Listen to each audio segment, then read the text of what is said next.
आज का टॉपिक है टाइप्स ऑफ सीरियल ट्रांसमिशन। हमने अपनी प्रीवियस वीडियो में देखा था कि सीरियल ट्रांसमिशन क्या होता है। एक बार क्विक रिव्यू कर लेते हैं हमारे पुराने टॉपिक का। हमने देखा था कि हमारे पास एक सेंडर होता है, एक रिसीवर होता है। अगर हम सीरियल ट्रांसमिशन की बात कर रहे हैं तो यहाँ बीच में एक कम्युनिकेशन लाइन होती है और डेटा को हम वन बाय वन ट्रांसमिट करते हैं। तो ये हमारा सीरियल ट्रांसमिशन है, इसको हम ऑलरेडी डिस्कस कर चुके हैं। अब हम बात करते हैं इसके टाइप्स की। तो जो सीरियल ट्रांसमिशन होता है वो दो टाइप का होता है। पहला सिंक्रोनस सीरियल डेटा ट्रांसमिशन और दूसरा असिंक्रोनस सीरियल ट्रांसमिशन। आज हम पहले सिंक्रोनस सीरियल डेटा ट्रांसमिशन की बात करने वाले हैं। यहाँ पे अगर हम सिंक्रोनस वर्ड को समझते हैं तो इसका मतलब होता है सेम क्लॉक। तो एक्चुअली होता क्या है कि सिंक्रोनस सीरियल डेटा ट्रांसमिशन में जो सेंडर होता है वो सेम क्लॉक पे काम करता है जिस क्लॉक पे रिसीवर काम कर रहा है। सीरियल डेटा ट्रांसमिशन का जो सिंक्रोनस टाइप है, एक्चुअली यहाँ पे जो डेटा होता है उसको ब्लॉक्स में डिवाइड कर दिया जाता है। हर ब्लॉक में कुछ सेट ऑफ कैरेक्टर्स होते हैं। इन सेट ऑफ कैरेक्टर्स को हम बिट्स बोलते हैं। एक बार देख लेते हैं। ये हमारा एक ब्लॉक कहलाया।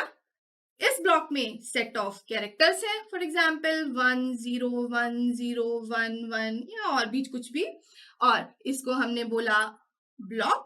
ये पूरा हमारा ब्लॉक कहलाया और इसके अंदर जो है उनको कैरेक्टर सेट बोला जाता है जो कि सिंगल सिंगल बिट्स से बना हुआ है। अब ये जो ब्लॉक्स होते हैं वो रिसीवर को सेंड किए जाते हैं। एक बार थोड़ा डायग्राम समझ लेते हैं। ये है सेंडर डिवाइस, ये है रिसीवर डिवाइस।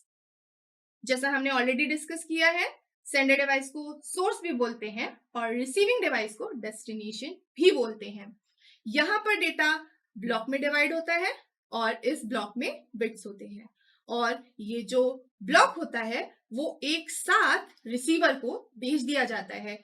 दो ब्लॉक्स के बीच में कोई भी गैप नहीं होता। मतलब सपोज करिए ये ब्लॉक 1 है, ये ब्लॉक 2 है, ये ब्लॉक 3 है।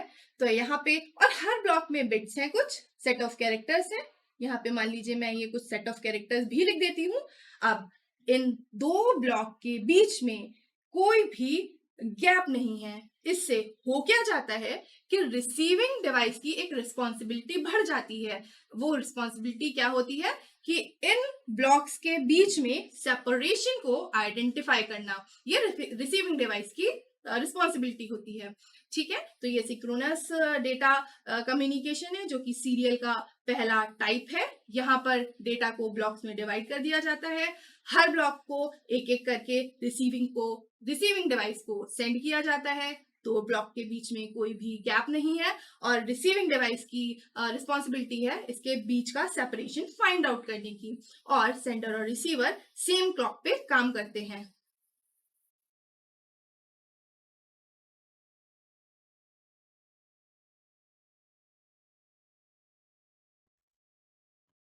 सीरियल ट्रांसमिशन का जो सेकेंड टाइप होता है वो होता है asynchronous serial data transmission. Asynchronous serial data transmission में एक्चुअली डेटा ट्रांसमिट तो सीरियल ही होता है लेकिन सेम क्लॉक पे नहीं होता। क्लॉक जो होती हैं वो डिफरेंट होती हैं।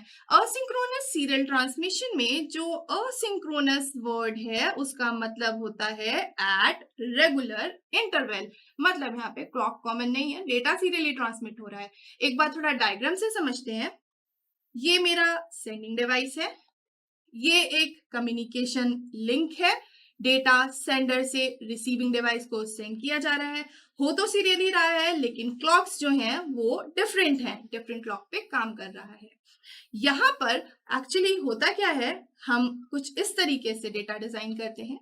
हम रिसीविंग डिवाइस को डेटा सेंड करने से पहले एक स्टार्ट एंड स्टॉप बिट को सेंड करते हैं। क्योंकि यहाँ पे क्लॉक डिफरेंट है तो रिसीविंग डिवाइस को ऑब्वियसली पता होना चाहिए कि डेटा अब रिसीव होने वाला है, डेटा कब रिसीव हो चुका है। तो यहाँ पे दो बिट्स इस्तेमाल होती हैं, पहली बिट को हम स्टार्ट बिट बोलते हैं और सेकेंड बिट को हम स्टॉप बिट बोलते हैं। तो यहाँ पे हमने लगाया स्टार्ट बिट जो कि 0 से इंडिकेट होती है और यहाँ पे हमने लगाई स्टॉप बिट जो कि 1 से इंडिकेट होती है। और फिर यहाँ पे हमें जो भी डेटा सेंड करना होता है हम उसको प्लेस कर देते हैं। तो डिवीजन कैसा हुआ, यहाँ पर स्टार्ट बिट है, यहाँ पर स्टॉप बिट है और यहाँ पे हमारा डेटा है। तो इस तरीके से हम डेटा को ट्रांसमिट करते हैं।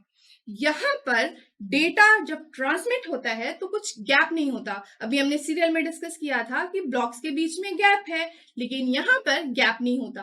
तो एक्चुअली कैसा होता है, ये हमारा डेटा हो गया, यहाँ स्टार्ट बिट हो गई, यहाँ स्टॉप बिट हो गई, जिससे रिसीवर को पता चल जाता है कि डेटा स्टार्ट होने वाला है और स्टॉप बिट दैट इज जो 1 है उससे ये पता चल जाता है कि डेटा स्टॉप हो चुका है। अब हम next data without gap transmit कर सकते हैं।